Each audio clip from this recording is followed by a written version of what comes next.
From Keene in the Shire, the Liberty Media capital of the world, this is Daryl W. Perry, host of FPP Radio News for Tuesday, June 30th, 2015.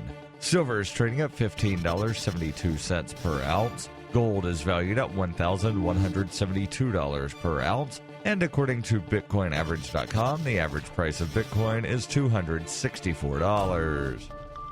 Antiwar.com reports weekend reports of a planned Turkish invasion of Syria, aimed primarily at attacking Kurdish forces there, are now being denied by officials who say they instead will be building up security along the border in areas the Kurds control. The rhetoric generally continues, however, with one Turkish newspaper declaring the Kurds in Syria more dangerous than the Islamic State, and officials very publicly taking the U.S. to task for its growing aid to the Kurdish YPG inside Syria, seeing it as a threat to Turkey's border. Turkey's policy in the Syrian civil war has been informed almost entirely by its desire to weaken Kurdish secessionist movements there. So far, however, that has left the Turkish border with the Islamic State, Al-Qaeda, and a large Kurdish autonomous region where Syria once was. And while the U.S. and Turkey's other regional allies see the Islamic State as the biggest problem right now, Turkey clearly views the Kurds as the biggest deal, and with the U.S. backing those Kurds in hopes of weakening the Islamic State, they are effectively making the YPG an even stronger faction. Turkey has gotten itself into another corner with this policy, however, as while they try to sell a buffer zone carved out of Syrian Kurdistan for refugees, the reality is it will weaken the Kurds and by extension take the pressure off the Islamic State,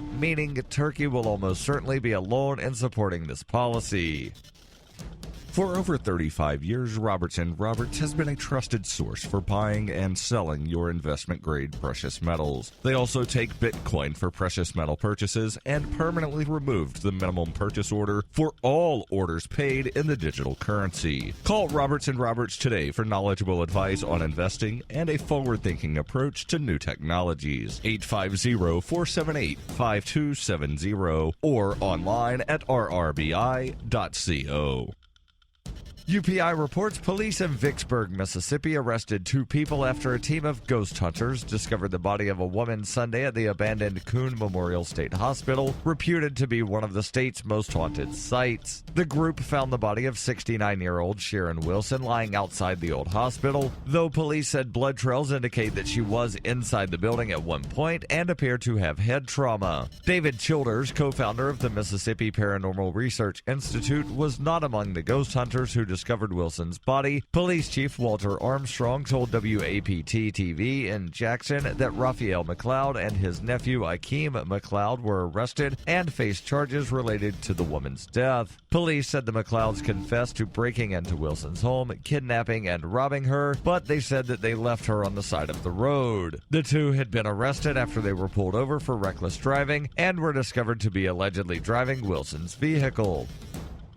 In Survivor Max by Davi Barker, 11-year-old Max must survive the zombie apocalypse alone in New Hampshire. Slow-moving and non-thinking, the lame brains swarm his home searching for living flesh. Max must apply his Porcupine Freedom Scouts training to plan his escape, but first he must prove that he's too smart to die. Look for Survivor Max on Facebook and Amazon, or read Chapter 1 free at survivormax.com.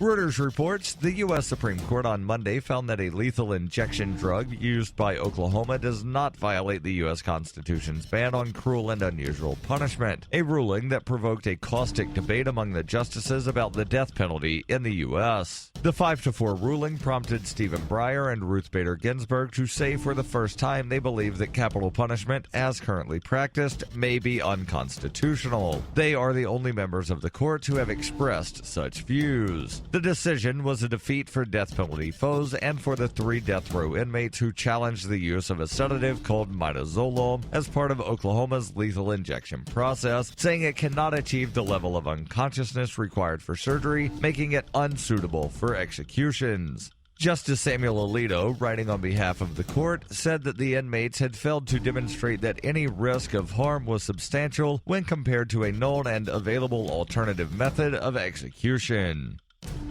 This has been FPP Radio News, online at fppradio.com.